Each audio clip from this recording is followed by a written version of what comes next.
Why does it look like that? OMG, it's all low-res and terrible. Yucky! That's obviously wrong, right? This choice is anything but. Anything but wrong, I mean.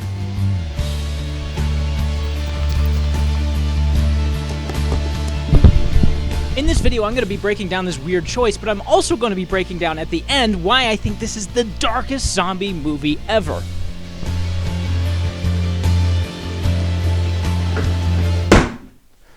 "28 Days Later" stars Oppenheimer and his Fat Man, aka Cillian Murphy and his Bat and Balls. A man who wakes up, ironically, 28 days after the outbreak of Mad Monkey Virus. A name I coined myself, thank you very much. A bunch of in-over-their-head PETA freaks try to free Expero monkeys and end up with a piece taken out of their neck. Something I'm sure a lot of us would like to do ourselves.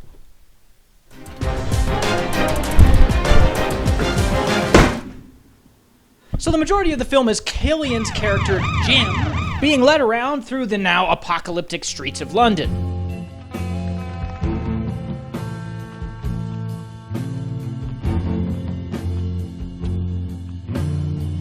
Which look mostly the same as usual. He finds love in a hopeless place and eventually gains a daughter before all is said and done. I know, we're not even a minute in, and I can already hear what you're saying with a disgusting look on your face under your breath. Why does it look like that? Get to the point. Okay, fine, jeez, dude.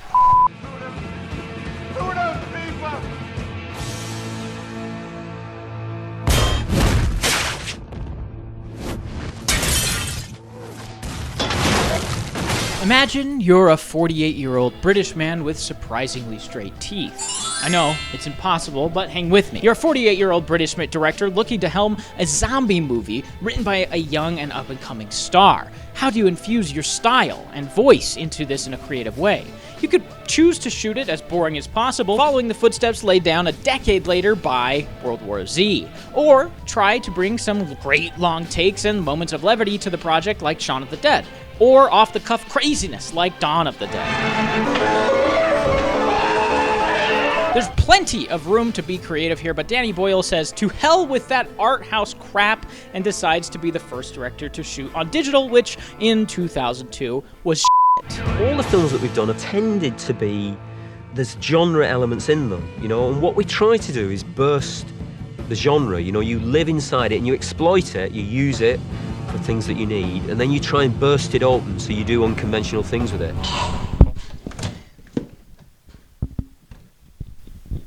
Whew. He said, film? That art house bullshit? No. I want to shoot this movie with a Canon XL1 camcorder, a state-of-the-art digital camera for the time, which, frankly, looks like fart juice. Agreed.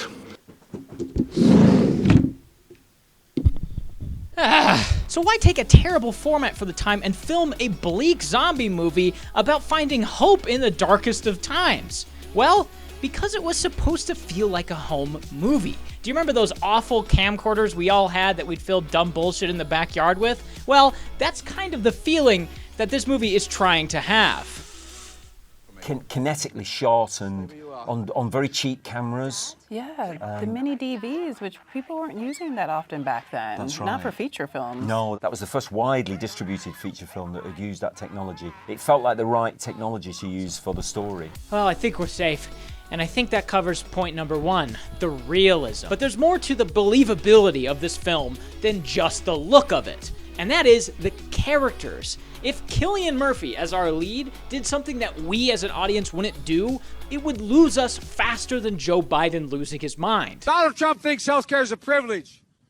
Barack and I think it's a right for people to have bad health care. We as the audience have to see ourselves in the lead to a certain degree to attach to him or her. This is the everyman type of character, one that does and says the things the audience would rationally do and say. It also very much helps that he, like us, are experiencing this fallen version of London together. Thus, I can't believe I just said thus allowing the film to show the decay of the world in a way that feels organic. No need for World War Z style exposition dumps.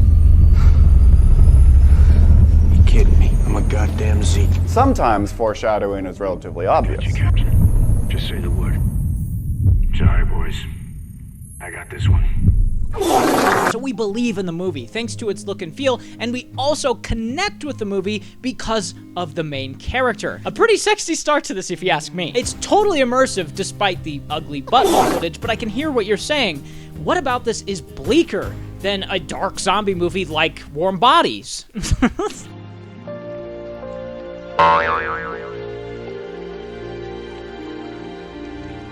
Obviously, seeing people butchered in cold blood and showing a daughter watching her father killed in front of her eyeballs as he's turning into a living corpse are incredibly dark things. But this isn't even the bleakest part of the movie. That is like plankton going into SpongeBob's brain when compared to the real evil of this film. So much sweetness. I think I'm gonna be sick.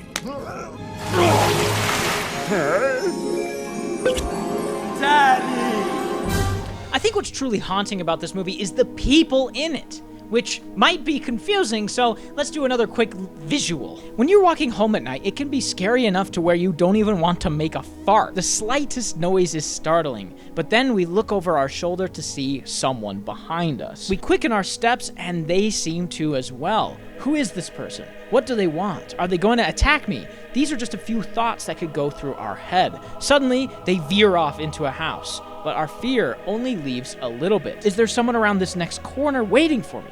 Am I being watched? More questions pulse through us until we return to the safety of our home. The most disturbing things that can happen on this planet is what people do to people, evidenced by the opening few minutes being directly inspired by real events.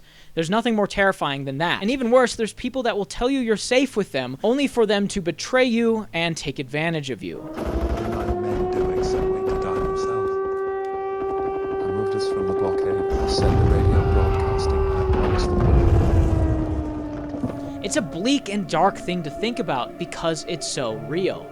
Even in a zombie apocalypse, the most evil thing is still man. But through all the darkness, the ending does a great job of leaving us on a note of what we can hold on to. The people around us who love us, the hope that things will be better and that the world will heal.